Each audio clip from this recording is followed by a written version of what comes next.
Friend, एक बार एक बहुत अजीब वाक़या हुआ। मैं पंजाब के जिस गांव में रहने वाला हूं, उस पंजाब में जब मैं छोटा था तो मैं 10वीं 11वीं में पढ़ता था। वहाँ क्या हुआ कि हमारे गांव में एक रिटायर्ड फौजी रहने के लिए आ गया। वो इसलिए आ गया कि उसकी जो जॉइंट फैमिली है फौजी की, वो वहीं रहती थी, इसलिए उन्हें वहीं आना था। उसने जाना कहाँ था? उसका नाम था हरपाल सिंह। हरपाल सिंह अभी कुछ दिन ही हुए आया था कि उसका एक जो चाचा था रिश्तेदारी में, उसको मिलने के लिए आ गया। बाकी सुख साथ पूछने के बाद, खुशी राजी खुशी पूछने के बाद उसको कहने लगा, हरपालिया, जैसे पंजाबी में बोलते हैं, कहते हरपालिया, तेरे को सरकार ने पेंशन दे के तो भेज दिया, कुछ पैसा पूसा भी दिया कि ऐसे ही वापस ऐसे ही भेज दिया है खाली? उन्होंने कहा, नहीं चाचा जी, मुझे पैसे दिए हैं। मेरे जो हर महीने पैसे फंड के कटते थे, 5-6 लाख रुपया जमा हो गया था, सरकार ने वो भी मुझे दे दिया है। तो मैं मेरे पास से कहते उसका क्या करा है? कहता उसको मैंने चाचा जी बैंक में जमा करा दिया है। तो कहते बैंक कितना इंटरेस्ट देता है? कहता जी देता है 500-600 रुपया। कहता 5 तो पागल हो गया, 500-600 रुपये में क्या होता है? तू पैसे मेरे को दो, मैं तेरे एक कंपनी में पैसे लगा देता हूँ। कंपनी के पैसे जो है तेरे हर साल दुगने हो जाएंगे। अगले साल 10 लाख, अगले साल 20 लाख, अगले साल 40 लाख। वो कहता ये कैसे होएगा चाचा जी? मैं तो नहीं मानता कि ऐसे कैसे हो जाता है, क्योंकि फौजी आदमी था, अठारह, उसको समझाने में देर लगती है। उसने कहा तू कुछ ना कर, तू मुझे पहले 1 लाख रुपए दे, लगाता हूँ, फिर देख क्या होता है। तो जो उसने हरपाल ने एक्सपेरिमेंट के तौर पर अपने चाचा को 1 लाख रुपए दे दिया। उसके चाचा ने उसको अगले महीने ही 10,000 रुपया वापस कर गया। अभी ये तेरा 10,000 का प्रॉफिट है, 1 लाख रुपये तूने लगाया था। हरपाल सिंह तो बड़ा खुश हो गया। उसने तो कभी 10,000 रुपया देखा भी नहीं था, क्योंकि वो तो समझता था कि 5-6 लाख 500-600 रुपये हर महीने इंटरेस्ट मिलता था। उसने उसको बाकी सारे पैसे भी कैश अपने चाचा को दे दिए कि ये कंपनी में लगा दो। उसके बाद चाचे ने उसको ना तो उसके पैसे लुटाए, ना ही उसको कोई प्रॉफिट लुटाया कंपनी का। वो 6 महीने बीत गए, साल बीत गया। साल बाद हरपाले ने पूछा उसको कि चाचा जी, ना तो आपने को पैसे आए, उसके बाद एक बार 10,000 रुपये आप दे गए थे, उसके बाद तो आए ही नहीं। वो कहना, हरपाल मैं क्या करूं, जिस कंपनी में तेरे पैसे लगाए थे वो कंपनी तो भाग गई। अब क्या करूं, ना तो तेरे पैसे ना मैं तेरे पैसे लुटा सकता हूं, ना ही तेरे को कोई प्रॉफिट लुटा सकता हूं। क्या जी, हरपाल बेचारा क्या करता, उसने अपने चाचा को पैसे तो कैश ही दे रखे थे। अब ना तो कोई केस कर सकता था, दूसरा चाचा था, बाप की जगह पे लगता था, गांव का मामला था। वो बेचारा हरपाल सिंह जो था, बेचारा रो धो के चुप करके ठंडा होके बैठ गया।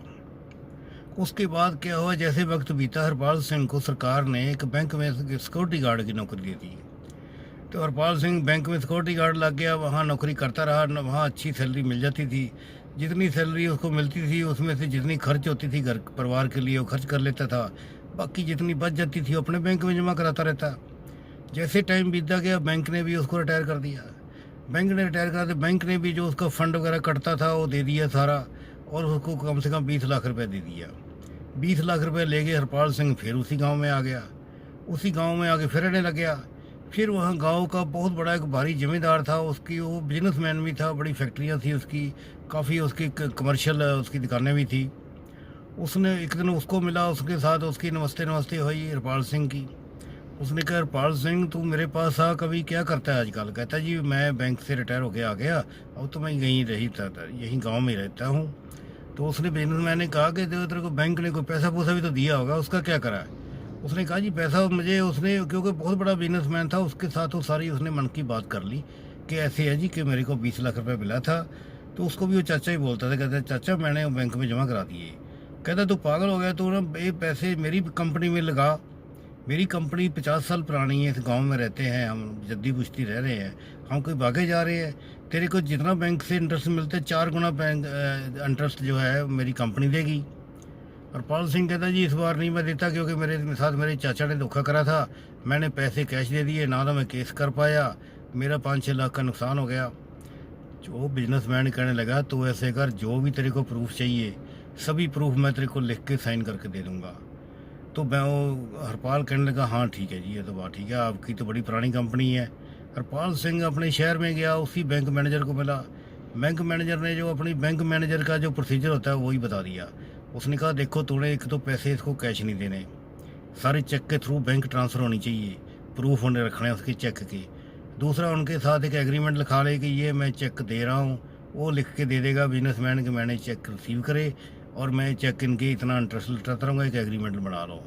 कहता तीसरा काम एक और का कि उस बिजनेसमैन की कोई ना कोई प्रॉपर्टी गिरवी रख ले अपने पास, क्योंकि अगर बिजनेसमैन उसने बैंक मैनेजर ने कहा कि अगर बिजनेसमैन की कंपनियां फेल भी होगी, कम से कम वो प्रॉपर्टी तेरे कब्जे में रहेगी, वो प्रॉपर्टी की गिरवी के कागज़ अपने नाम बना ले। चलो जी, उसने आगे बिजनेसमैन को बताया। बिजनेसमैन ने कहा हाँ ठीक है, तू जो मर्जी लिखा ले, चेक लिख के दे दे मेरे को, चेक की साइन ले ले, चेक के प्रूफ देता हूँ मैं तेरे को। एग्रीमेंट बना दिया। एक जो प्रॉपर्टी बेकार थी, प्रॉपर्टी थी 2-4 लाख रुपए की, उसका उसने लिख दिया, कहता ये प्रॉपर्टी 20 लाख रुपए की है। वो 20 लाख रुपए का है, उसको एक गिरवी का एग्रीमेंट बना के दे दिया कि अगर मैं इसके 20 लाख रुपए नहीं लौटाऊंगा तो ये मेरी प्रॉपर्टी जो है इसकी हो जाएगी। वो लेके हरपाल अपने घर बैठ गया। पहले महीने बिजनेसमैन ने उसको 30,000 रुपये दे दिया प्रॉफिट। लेकिन फ्रेंड्स, उसके बाद उस बिजनेसमैन ने उसको कुछ नहीं दिया। वो वेट करता रहा। आखिर से साल बीता, 2 साल बीते, 3 साल, कुछ नहीं मिला। उसने अपने बिजनेसमैन को पूछा, कहता चाचा कुछ मुझे मिला ही नहीं। उसके बाद कहता कंपनी भाई अभी घाटे में चल रही है, अभी कुछ नहीं है। वो कहता जी मुझे कुछ तो मेरे पैसे लौटा दो। कहता तेरे पैसे भी नहीं लौटा सकता, हमारी कंपनी में लगा रखे हैं, कंपनी घाटे में हो गई है। उसने कहा जी मुझे कम से कम और नहीं तो 20 लाख में 10 लाख ही वापस कर दो। उसने कहा 5 ही कर दो वापस।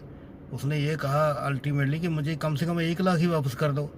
वो कहता हरपाल यार, जितने पैसे तेरे पड़े हैं ना, तो समझ के तेरे घर में पड़े हैं, जैसे तेरे घर में पड़े हैं ऐसे मेरे घर में पड़े हैं, तो चिंता मत कर, इसलिए तेरे को पैसे लौटा दूंगा मैं, ज़रूर जैसे होंगे वैसे लौटा दूंगा। अल्टीमेटली बैंक जो हरपाल के पास जो बैंक बिजनेसमैन ने ब्लैंक चेक दे रखे थे, उसने ब्लैंक चेक भी ले रखे थे बिजनेसमैन से, जैसे बैंक मैनेजर ने समझाया था। वो ब्लैंक चेक उसने लगा दिए, चेक फेल हो गए, चेक बाउंस हो गए। उसके बाद उसका केस करा चेक फेल होने का। फेल करने पता लगा कि उसको टाइमली नहीं करा, क्योंकि हरपाल सिंह अनपढ़ था, पढ़ा लिखा नहीं था। वो चेक 1 महीने के अंदर अंदर पेश करने थे, वो करे नहीं, तो वो चेक जो केस फेल हो गया।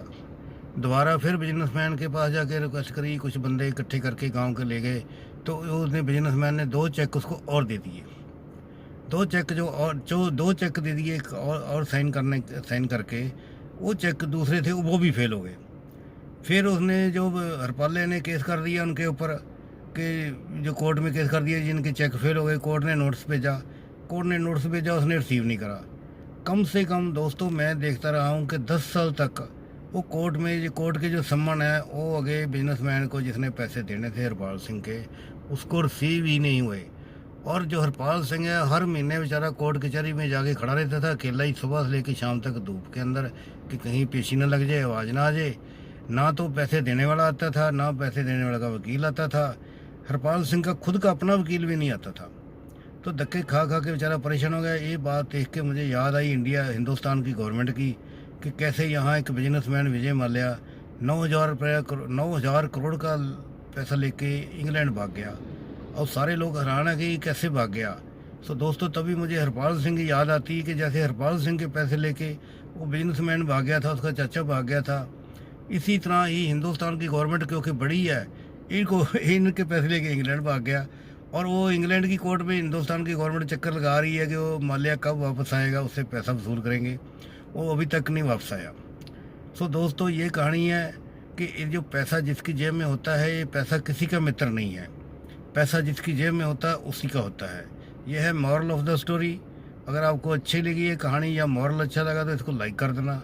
अगर आपको कुछ भी कमेंट देना है, सजेशन देना, वीडियो की जो कमेंट बॉक्स हो उसमें दे देना। बाकी अगर आप चैनल पर नए आए तो इसको चैनल को सब्सक्राइब जरूर कर